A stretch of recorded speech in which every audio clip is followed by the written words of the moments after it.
Pangunahing motibasyon ng mga mamamatay ay galit sa insidente o mundo, sexual na kasiyahan, pinansyal na pakinabang, moral na pagiging higit, at paghahanap ng matinding karanasan. Kahit nasa korte, karamihan ng kriminal ay hindi binibigyang katwiran ang malulupit nilang gawain.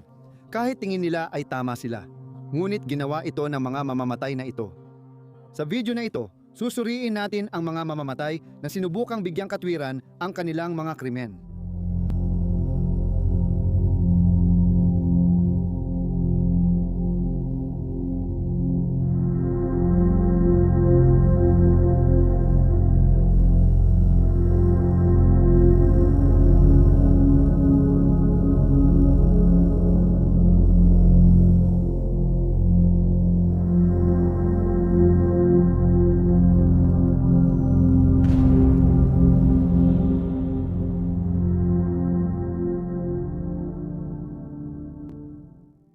Si Ahmed Suraji Motim ay nangolekta ng laway ng 72 babae para sa isang ritual ng itim na mahika. Si Ahmed Siraji ay ipinanganak sa Hilagang Sumatra, Indonesia noong Enero 10, 1949, ngunit nagsimulang gumawa ng krimen sa edad na 30. Sa panahong ito, nakatira siya sa Medan, pinakamalaking lungsod sa probinsya, at nagtatrabaho bilang tagapag-alaga ng baka. Isa rin siyang dukshin, isang shaman na kilala bilang manggagamot, tagapamagitan ng espiritu, mangkukulam at eksperto sa kaugalian. Naniniwala ang ilan na may kapangyarihan silang supernatural. Bilang dukan, madalas siyang lapitan ng mga babaeng kliyente na humihingi ng payo para sa magandang kapalaran o upang mapanatiling tapat ang kanilang asawa o kasintahan. Ngunit nagbago ang lahat noong 1986. Noong taon na iyon, napanaginipan ni Siraji na dinalaw siya ng kanyang yumaong ama. Sinabihan siyang maghahanap at pumatay ng 72 babae at inumin ang kanilang laway bilang bahagi ng ritual para magkapangyarihang maging mistikong manggagamot. Gayunpaman, sa halip na maghanap ng mga paraan upang makatagpo ng mga natural na namatay, nagpasya siyang pabilisin ang proseso sa pamamagitan ng pagpatay sa 72 babae na sinasabing kailangan niya upang maisakatuparan ang ritual.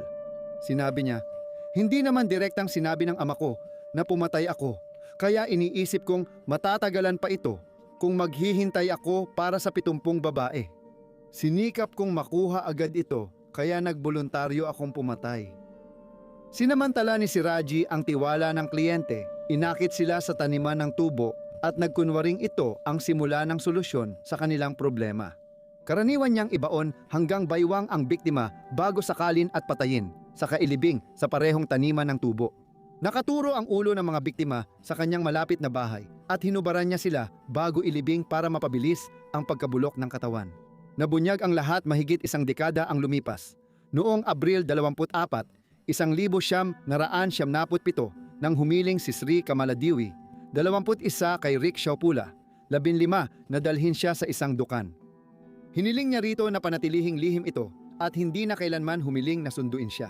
Ayon sa British Broadcasting Corporation, malamang nakaligtas si Siraji sa mga pagpatay dahil maraming kliyente niya ang nahihiyang ipaalam sa pamilya at kaibigan kung saan sila pupunta. Hindi na nalaman kung kailan at saan sila nawala, basta bigla na lang silang naglaho. 3 araw matapos siyang mawala, aksidenteng natagpuan ng isang lalaki ang libingan ni Sri at ipinagbigay alam ito sa mga lokal na residente na agad itong hinukay. Tinawagan pagkatapos ang mga pulis at doon lamang nalaman ng binatilyo, Rickshaw Pula, ang tungkol sa kanyang pagkawala. Sinabi niya sa mga pulis ang kanyang nalalaman, na inihatid niya si Sri sa bahay ni Odaku. Ibinigay niya ang address na siyang tirahan ni Siraji at dinalaw siya ng mga investigador para tanungin. Una, itinanggi ng 48 anyos ang pagkakasangkot sa kaso. Nang magsagawa ng search ang pulis sa bahay niya, natuklasan nilang itinago niya ang bag, damit at pulseras ni Sri, kaya siya naaresto. Sa huli, inamin niya habang nakakulong na pinatay niya ang 42 babae at batang babae sa parehong paraan. Isinagawa ang paghuhukay sa taniman ng tubo at natuklasan na totoong may 42 bangkay na inilibing doon. Ang ilan ay sobrang nabulok na kaya hindi na sila makilala. Sa interogasyon ng pulis, ipinaliwanag ni Siraji ang kanyang panaginip at kung paano niya ritual na pinatay ang mga biktima. Iinumin niya ang laway nila matapos silang sakalin hanggang mamatay. Hindi siya humingi ng tawad o umamin ng pagkakamali sa mga pagpatay. Pinanindigan niyang kailangan tapusin ang mga pagpatay para maging makapangyarihang manggagamot. Nagsimula ang paglilitis niya noong Disyembre 11, 1977. Patuloy na iginiit ni Siraji ang kanyang pagiging inosente. Inaresto rin ang 3 niyang asawang magkakapatid dahil sa pagtulong sa pagpatay at pagtatago ng mga bangkay. Isa sa mga asawa ay nilitis bilang kasabwat. Ayon sa ulat, sinabi ng mga babae na umamin lamang sila sa mga krimen matapos silang pahirapan ng mga pulis.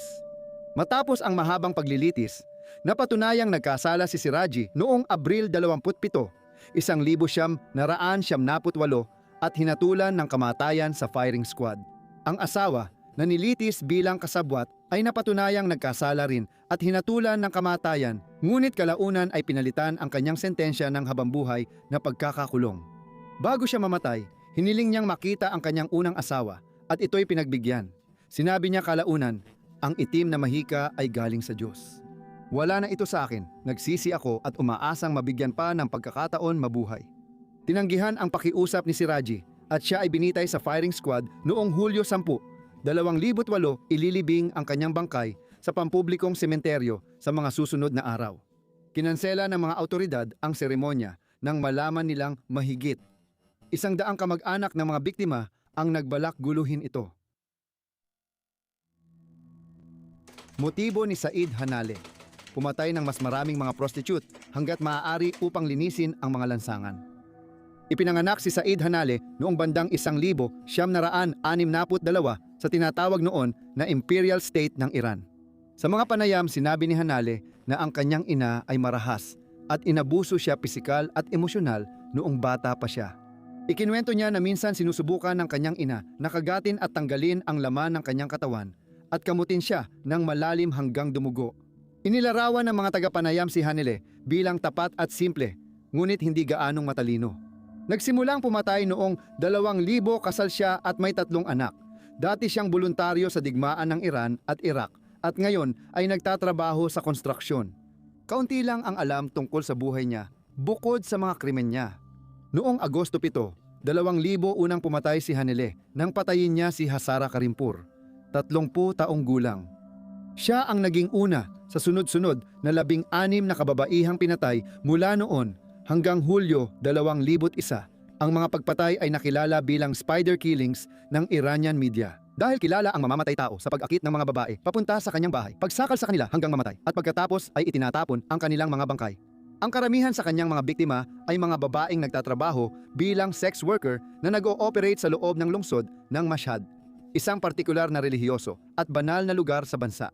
Marami sa kanyang mga biktima ay gumagamit ng ipinagbabawal na gamot at nag-iwan ng mga anak matapos mamatay. Natagpuang sinakal hanggang mamatay ang ikalawang biktima ni Hanelay malapit sa taniman ng kamatis sa lungsod noong Agosto 10. At kinabukasan, si Fariba Ramapur ay natagpuang patay sa loob ng isang dilaw na sako na matagal nang nasuffocate at ang kaso ay nanahimik. Umatake ulit ang mamamatay taong gagamba noong Enero nang matagpuan ang bangkay ng babaeng patay sa Masad. Ang 27 taong gulang na si Sara Ramani ay natagpuang patay noong Pebrero 16 at kalaunan sa buwang iyon noong ika-29. Ang bangkay ng 45 taong gulang na si Azam Abdi ay natagpuan sa pagitan ng Marso 19 at Agosto 2001. 10 pang mga biktima ang napatay. Marami ang sinakal gamit ang sariling scarf at iniwang nakabalot sa mga belo at aninong itim na kasuotan na tumatakip sa babae mula ulo hanggang paa. Nahuli si Hanale matapos makialam ang pamahalaan ng Iran na nagpadala ng matataas na opisyal ng seguridad at intelihensya para hanapin at arestuhin ang may sala.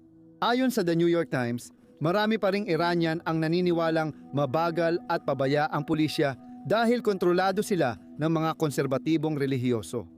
Ayon sa mga ulat, inamin ni Hanelay ang pagpatay sa 16 na kababaihan matapos siyang harapin ng pulisya. Ngumiti siya sa mga photographer at ipinagtanggol ang kanyang ginawa ng may pagmamalaki. Iginiit niya na nililinis lang niya ang lungsod sa moral na katiwalian at sinabi sa korte na nagsimula siyang pumatay matapos mapagkamalang sex worker ang kanyang asawa. Naniniwala siyang relihiyosong tungkulin ang pumatay ng mga sex worker at sinabi, "Napagtanto ko na pabor sa akin ang Diyos. na napansin niya ang aking ginagawa. Sa panayam bago siya arestuhin, sinabi niyang pinatay niya ang mga babae para sa Diyos at proteksyon ng kanyang relihiyon. Dahil sila ay mga prostitute at pinapariwara nila ang ibang tao. Dagdag pa ni Hanilay, umiikot siya gamit ang kanyang motorsiklo para maghahanap ng target at dinadala niya ang mga ito sa kanyang bahay. Kapag umuwi na ang kanyang asawa at mga anak, sa kanya sinasakal ang mga biktima gamit ang kanilang mga panyo sa ulo, binabalot ang kanilang mga katawan at iniiwan sa kalsada. Iginiit ng kanyang mga abogado na dapat siyang kaawaan. Binanggit ang malabong probisyon sa batas ng Iran at Islam na tinukoy ng Guardian tungkol sa mga makasalanan. Nakakalungkot na marami pa rin ang nagtanggol sa kanyang ginawa. May pahayagan pang sumulat, sino ba ang dapat husgahan? Yaong nais puksain ang sakit ng mga taong ugat ng katiwalian. Pati ang mga kaibigan ni Hanale ay sumuporta rin sa ginawa niya at may isa pang nagsabi habang tumatawa, tama ang ginawa niya, dapat nga ay itinuloy pa niya ng mas matindi. Pati ang sarili niyang anak na lalaki na 14 na taong gulang noon ay ipinagtanggol ang kanyang ama. Sinabi niya na nililinis ng kanyang ama ang bansa mula sa katiwalian ng mundo at idinagdag pa niya kung papatayin nila siya bukas, 12-dosenang iba pa ang papalit sa kanya. Simula nang maaresto siya, may 10-20 tao na lumapit sa akin para ituloy ko ang ginagawa ng tatay ko. Sabi ko, hintayin muna natin ang mangyayari. Si Roya Marimi, isang mamamahayag, ay nagsaliksik kay Hanilay matapos siyang maaresto at napansin niyang nagsimula ito sa paghahanap ng mga lalaking nagbabayad sa sex worker. Gayunpaman, nauwi ito sa pananakit sa kanya ng mga lalaking iyon, kaya bumaling siya sa mga taong di kayang lumaban. Patuloy na ipinaglaban ni Hanilay ang kanyang ginawa hanggang dulo, ayon sa panayam. Hindi ako mababahala kahit na nakapatay ako ng 100 at 50 babae dahil gusto kong linisin ang banal na lungsod ng Mossad mula sa mga tiwaling babae at mga prostitute. Nahatulan siya ng guilty sa 16 na bilang ng pagpatay at hinatulan ng kamatayan. Gumawa si Iranian-Canadian filmmaker Mazia Bari ng dokumentaryong Among Kim a Spider tungkol kay Hanale na inilabas noong 2003. Sinabi niya sa The Guardian, nang bitayin siya, nagulat at nagalit si Hanale, ayon kay Mazia. Hanggang sa huli, inakala ni Hanale na may darating mula sa gobyerno para iligtas siya. Binitay siya noong Abril 8, 2002 sa kulungan ng Mashhad. Joanna Dennehy, motibo niya ay para lang malaman kung kaya niyang pumatay ng tao. Si Joanna Dennehy ipinanganak noong Agosto 29, 1982 sa St. Albans, Herefordshire, England. Ang mga nakakakilala sa kanya noong bata pa siya ay inilalarawan siyang matalino at magalang, ngunit mula pagkabata, nagpapakita na siya ng mga palatandaan ng pagre-rebelde at emosyonal na hindi pagiging matatag. Noong kabataan niya, lumakas uminom si Dennehy, madalas tumakas sa bahay, at kalaunan nasangkot sa droga at maliliit na krimen. Nagkaroon siya ng pangmatagalang relasyon at 2 anak, ngunit hindi nagtagal ang kanilang pamilya. Pagkalipas ng ilang taong pabago-bagong ugali, iniwan ni Joanna ang mga anak at namuhay bilang palaboy sa pagitan ng Petersboro at Hereford. Sa pagitan ng Marso at Abril ng 2013, sinimula ni Joanna ang isa sa mga pinakanakagugulat na serye ng pagpatay sa Britain. Sa loob ng 10 araw, pinatay niya ang 3 lalaki. Si Lucas Labozewski, 31, si Kevin Lee, 48 at ang kanyang kasamahan sa bahay, si John Chapman, 56. Pinagsasaksak hanggang mamatay ang 3 biktima bago itinapon sa mga kanal sa Petersboro. Matapos ang mga pagpatay, nagmaneho sina Joanna at kasabwat niyang si Gary Stretch ng mahigit 100 milya papuntang Hereford, kung saan inatake nila sina Robin Bereza at John Rogers na pareho namang nakaligtas kahit malubha ang mga saksak. Nang maaresto si Joanna, iniulat na tumawa at nagbiro siya. Habang nasa kustodiya ng mga pulis, hindi siya nagpakita ng pagsisisi at sa katunayan, tila ipinagmamalaki pa niya ang kanyang ginawa. Ang mga psychiatrist ay nagsabing si Joanna ay may antisocial, borderline at psychopathic personality disorders. Kahit napatunayang legal na matino at kayang humarap sa korte, pabago-bago, mapanukso at walang pakialam ang kilos niya. Madalas siyang ngumiti, tumawa at minsan ay nababato habang binabasa ang ebidensya laban sa kanya. Nang tanungin ng hukom kung nagkasala siya, pinutol ni Joanna ang abogado at kalmadong sumagot, Nagkasala ako. Ako ay mamamatay tao. Ang pinakakapansin-pansin ay kung paano niya pinatunayan ang kanyang mga ginawa. Sinabi ni Joanna na pumatay siya para sa kasiyahan at nais niyang patunayan sa mga psychiatrist na kaya niyang kontrolin ang buhay at kamatayan. Sinabi niya na pumatay siya para malaman kung gaano siya kalamig gaya ng akala niya. Inilarawan niya ang mga pagpatay bilang isang bagay na ginawa niya para maramdaman niyang buhay siya at inihalintulad pa niya ang sarili niya sa isang babaeng Bonnie mula sa Bonnie at Clyde. Sa paglilitis, nilait niya ang prosekusyon at kasabwat at sinabi niyang mas gusto niyang pumatay ng lalaki kaysa babae dahil mas masaya raw iyon. Si Joanna ay nahatulan sa 3 pagpatay at 2 tangkang pagpatay noong Nobyembre 2013. Tinawag ng hukom ang kanyang mga krimen na sadistiko at nakakatakot. Hinatulan siya ng habambuhay na kulong na walang parole, kaya isa siya sa iilang babae sa kasaysayan ng Britanya na tumanggap ng ganitong sentensya. Pagkatapos makulong, patuloy na pinagtatanggol ni Joanna ang ginawa niya. Tinawag niyang nakakaadik ang pagpatay at sinabing wala siyang konsensya dahil mahihina umano ang mga biktima. Sa mga panayam at ulat sa kulungan, sinabi niyang hindi siya nagsisisi sa ginawa niya, kundi dahil nahuli lang siya. Si Joanna Dennehy ay isa sa pinakakilalang at nakakabahalang modernong mamamatay tao sa Britanya. Isang babaeng pumatay ng walang pagsisisi at ipinagtanggol pa ang kanyang kalupitan bilang pagpapalakas ng sarili. Iyan lang para sa video na ito. Salamat sa panunood ng Murderous Minds. Ingat kayo. Kita-kits sa susunod.